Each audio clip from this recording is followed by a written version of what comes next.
مسلمانوں کو کوئی خطرہ نہیں تھا۔ وہ خوش تھے کہ مسلمان فوج آ گئی ہے۔ قیدی اپنے گھر میں داخل ہوا، اس کا سارا خاندان جاگ رہا تھا۔ اسے دیکھ کر سب بہت مسرور ہوئے، لیکن اس نے آفاق کو ان کے حوالے کر کے کہا، اسے چھپا لو اور جلدی شہر سے نکال دینا۔ میں نہیں رک سکتا، صلیبیوں نے کل رہائی کا وعدہ کیا ہے، اسے بھی کوئی نہیں جانتا۔ اگر میں یہاں رک گیا تو شاید کبھی بھی رہائی نہیں ملے گی۔ کیا یہ سچ ہے کہ صلاح الدین ایوبی کی فوج اندر آ گئی ہے؟ قیدی کے باپ نے پوچھا۔ کچھ پتا نہیں، قیدی نے جواب دیا۔ آگ بہت زور کی ہے، معلوم نہیں کب بجھے گی۔ اگر ہماری فوج نہیں آئی تو پھر ہم یہ خطرہ کیسے مول لے سکتے ہیں؟ قیدی کے باپ نے کہا۔ یہ آدمی خود ہی نکل جائے گا، قیدی نے کہا۔ یہ کل یہاں سے نکل جائے گا۔ اس کا ہمیں کوئی خطرہ نہیں، قیدی کے باپ نے کہا۔ ابھی ابھی تمہارا چھوٹا بھائی 2 مسلمان لڑکیوں کو لایا ہے۔ انہیں اس نے اور سارم کے بیٹے عثمان اور ان کے دوستوں نے صلیبیوں کے شاہی خانے سے اغوا کیا ہے۔ دونوں کو ہم نے گھر میں چھپا لیا ہے۔ کون ہیں وہ لڑکیاں؟ قیدی نے پوچھا۔ کہتے ہیں انہیں کل ایک قافلے سے صلیبیوں نے اغوا کیا تھا، باپ نے جواب دیا۔ ان کا بھائی سنا ہے قید میں ہے۔ آفاق نے تڑپ کر پوچھا، کہاں ہیں وہ لڑکیاں؟ ذرا سی دیر میں آفاق اپنی بہنوں کو گلے لگا رہا تھا۔ خدا نے اس کی فریادیں سن لی تھیں۔ یہ بڑا ہی جذباتی منظر تھا۔ ان کے ماں باپ مارے گئے تھے، وہ لٹ گئے تھے، انہیں ایسے معجزہ نما ملاقات کی توقع نہیں تھی۔ جس قیدی کا یہ گھر تھا وہ دوڑ کر باہر نکل گیا۔ وہ قید سے بھاگنا نہیں چاہتا تھا۔ اس کا چھوٹا بھائی برجیس اور عثمان سارم کے ساتھ تھا۔ وہ لڑکیوں کو چھوڑ کر کہیں چلا گیا تھا۔ وہ اچانک آ گیا۔ اس نے لڑکیوں سے کہا، فوراً اٹھو، شہر سے نکلنے کا موقع پیدا ہو گیا ہے۔ آفاق سے متعلق اسے بتایا گیا کہ وہ ان لڑکیوں کا بھائی ہے اور قید سے فرار ہو کر آیا ہے۔ اس نے آفاق کو بھی اپنے ساتھ لیا اور باہر لے گیا۔ باہر 3 گھوڑے کھڑے تھے، یہ برجیس کا انتظام تھا۔ اس نے دونوں بہنوں کو گھوڑوں پر سوار کیا اور جب تیسرے گھوڑے پر خود سوار ہونے لگا تو اسے آفاق کے متعلق بتایا گیا۔ اس نے آفاق کو تیسرے گھوڑے پر سوار کیا اور خود چل پڑا۔ اس نے اتنا ہی کہا، خدا حافظ دوستو، زندہ رہے تو ملیں گے، اور وہ دوڑ پڑا۔ وہ شہر کے عقبی دروازے کی طرف جا رہا تھا جہاں سے ڈرے ہوئے شہریوں کا جلوس باہر کو بھاگا جا رہا تھا۔ یہ دروازہ برجیس نے پہلے سے دیکھ رکھا تھا۔ شہر سے نکلنے کا موقع پیدا ہو گیا تھا۔ اس نے کہیں سے 3 گھوڑے پکڑے اور لے آیا۔ کسی صلیبی کمانڈر نے دیکھ لیا کہ شہری تو بھاگ رہے ہیں، اس نے دروازہ بند کرنے کا حکم دے دیا۔ برجیس جب وہاں پہنچا تو دروازہ آہستہ آہستہ بند ہو رہا تھا اور شہریوں کا ایک ہجوم دروازے میں پھنس گیا تھا۔ ایک واویلا برپا تھا۔ برجیس نے چلانا شروع کر دیا، پیچھے سے فوج آ رہی ہے، دروازہ کھول دو، بھاگو، مسلمان آ رہے ہیں۔ ہجوم نے آگے کو زور لگایا تو بند ہوتے ہوتے دروازہ کھل گیا۔ انسان رکے ہوئے دریا کی طرح بند توڑ کر نکل گئے۔ باہر نکل کر برجیس نے آفاق سے کہا کہ کسی ایک بہن کے پیچھے سوار ہو جاؤ۔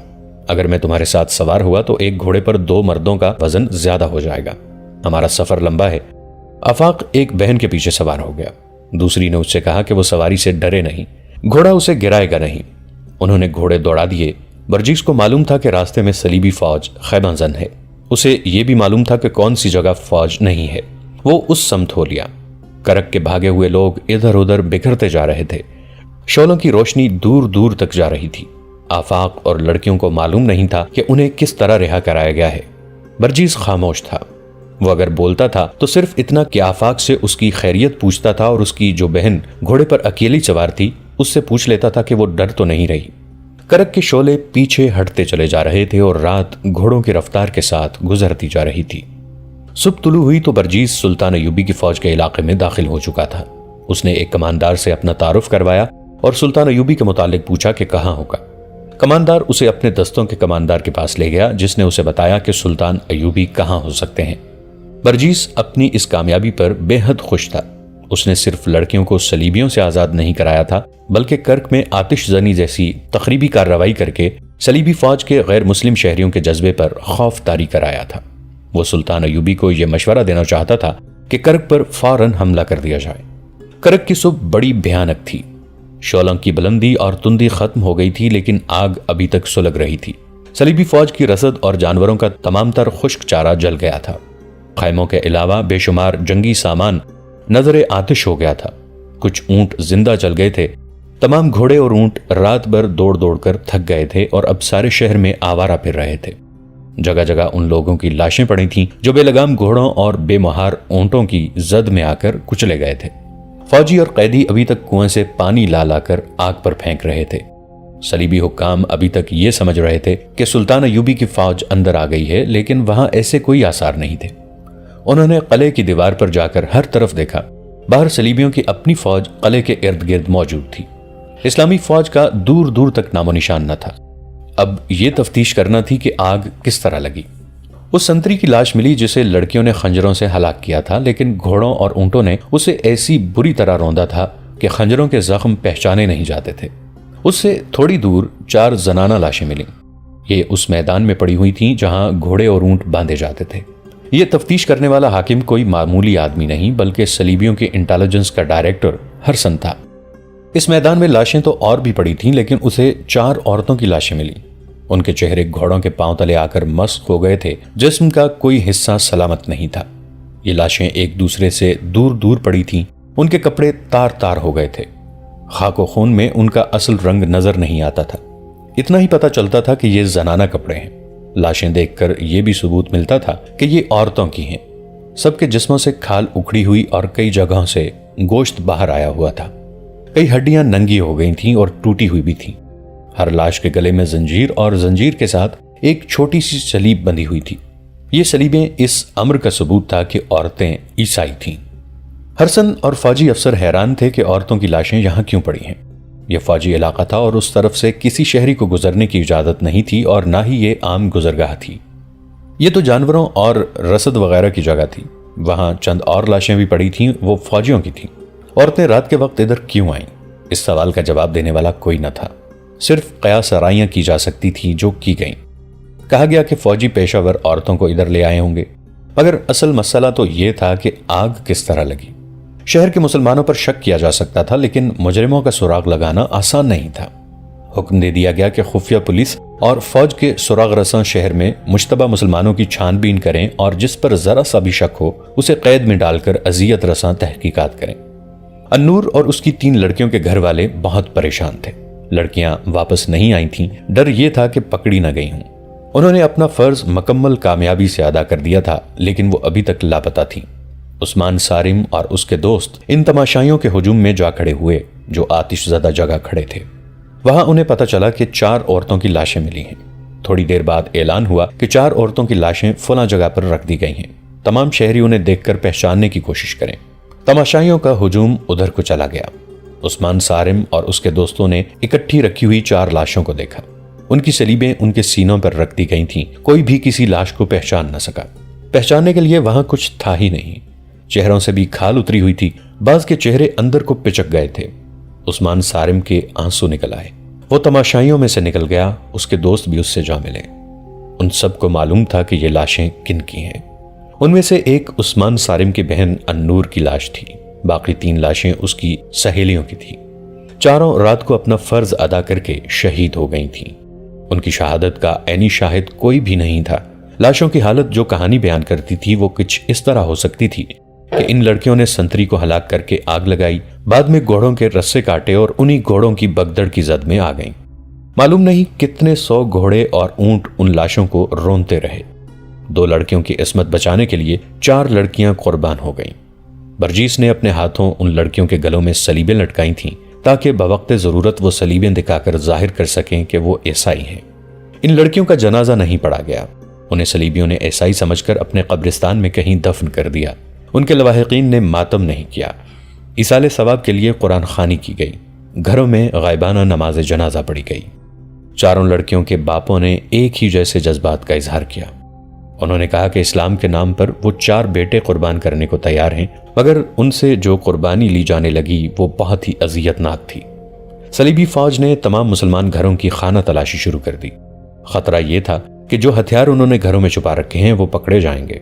سب نے ہتھیار اندرونی کمروں کے فرش کھود کر دبا دیے۔ دوسرا خطرہ یہ تھا کہ جو 4 لڑکیاں شہید ہو گئی تھیں ان کے متعلق جواب دینا مشکل تھا کہ کہاں چلی گئی ہیں۔ آگ کی رات کے دوسرے ہی دن امام کو جب لڑکیوں کی شہادت کی خبر سنائی گئی تو اس نے پہلی بات یہ کہی، تمہارے غیر مسلم پڑوسی اور مسلمان مخبر ضرور پوچھیں گے کہ لڑکیاں کہاں ہیں تو کیا جواب دو گے؟ امام دانشمند اور دور اندیش انسان تھا۔ اس نے گہری سوچ کے بعد کہا، 4 لڑکیوں کے بھائی اور باپ میرے ساتھ آئیں۔ وہ آ گئے تو اس نے سب کو ایک طریقہ بتایا اور کچھ باتیں ذہن نشین کرائیں۔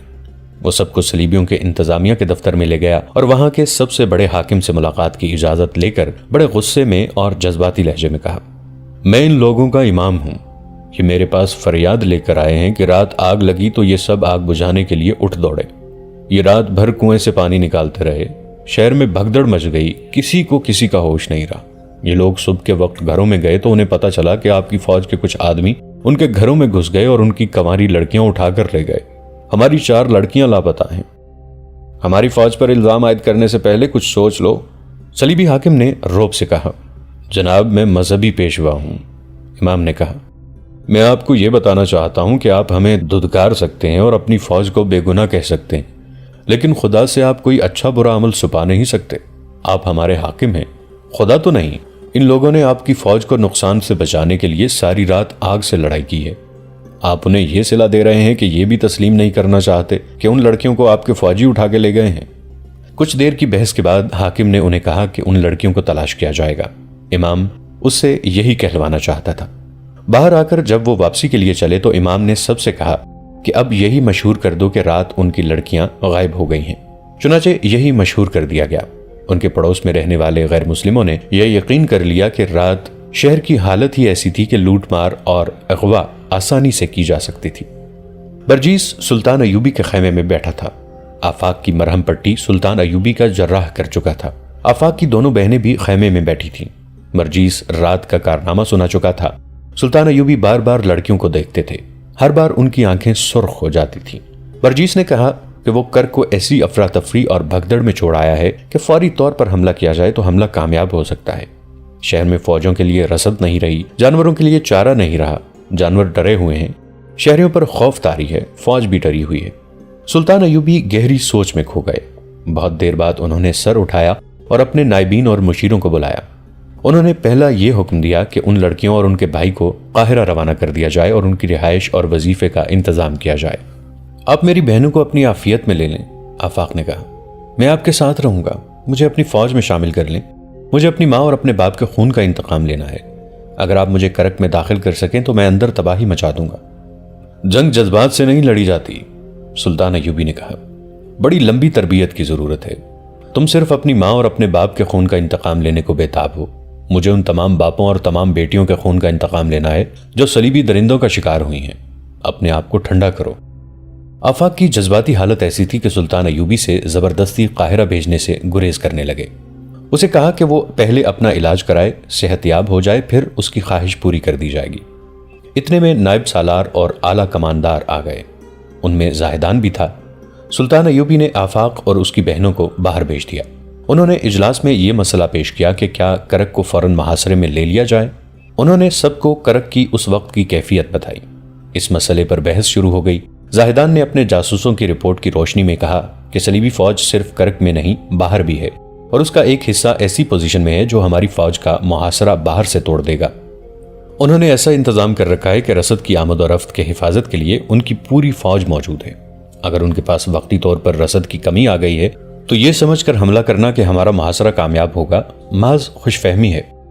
ان کے پاس صرف وہی رسد اور سامان نہیں تھا جو جل گیا ہے، ان کی ہر ایک فوج کے ساتھ اپنی اپنی رسد اور سامان موجود ہے، اور ان کی نفری ہم سے 5-6 گنا ہے۔ اجلاس کے دوران دوسرے شرکاء نے اپنے اپنے مشورے پیش کیے۔ ان کی اکثریت فوجی حملے کے حق میں تھی اور بعض نے انتظار کی تجویز پیش کی۔ تجاویز اور مشورے جیسے کیے بھی تھے، سلطان ایوبی نے سنے۔ انہیں یہ دیکھ کر اطمینان ہوا کہ کمانڈروں کا جذبہ شدید تھا۔ ان میں بیشتر نے کہا کہ حملہ جلدی کریں یا دیر سے، یہ پیش نظر رکھیں کہ ایک بار حملہ کر کے یہ نہ سننا پڑے کہ محاصرہ اٹھا لو، کیونکہ ہم کمزور ہیں۔ سلطان ایوبی خاموشی سے سنتے رہے۔ انہوں نے آخر میں فوج کے جذبے اور دیگر قوائف کے متعلق پوچھا۔ انہیں تسلی بخش جواب ملا، میں جلدی حملہ کرنا چاہتا ہوں۔ آخر میں سلطان ایوبی نے کہا، لیکن میں جلد بازی کا قائل نہیں، میرے سامنے صرف کرک کا قلعہ بند شہر نہیں بلکہ صلیبیوں کی وہ تمام فوج ہے جو انہوں نے باہر پھیلا رکھی ہے۔ زاہدان نے ٹھیک کہا ہے کہ کرک کے اندر کی تباہی سے ہمیں خوش فہمی میں مبتلا نہیں ہونا چاہیے، تاہم حملہ جلدی ہوگا، فاصلہ زیادہ نہیں، ایک ہی رات میں ہمارے دستے کرک تک پہنچ سکتے ہیں، مگر انہیں ایک جنگ قلعے سے باہر لڑنی پڑے گی۔ کوچ سے بیشتر ہمیں کرک کے مسلمانوں کو تیار کرنا پڑے گا۔ مجھے جو اندر کی اطلاعیں ملی ہیں وہ یہ ہیں کہ وہاں کے مسلمان درپردہ ایک جماعت کی صورت میں منظم ہو چکے ہیں۔ امید کی جا سکتی ہے کہ وہ محاصرے کی صورت میں شہر میں تخریب کاری کریں گے۔ ان کی لڑکیاں بھی میدان میں نکل آئی ہیں۔ صرف 4 لڑکیوں نے صلیبیوں کو جو نقصان پہنچایا ہے وہ 50-50 نفری کے دستے بھی نہیں پہنچا سکتے۔ ہم کوشش کریں گے کہ شہر میں اپنے چھاپا مار بھی داخل کر دیں۔ مداخلت کی معافی چاہتا ہوں، برجیس نے کہا۔ اگر چھاپا مار بھیجنے ہیں تو فوراً بھیجیے۔ کرک کے جو شہری بھاگ گئے ہیں وہ یقیناً واپس جائیں گے۔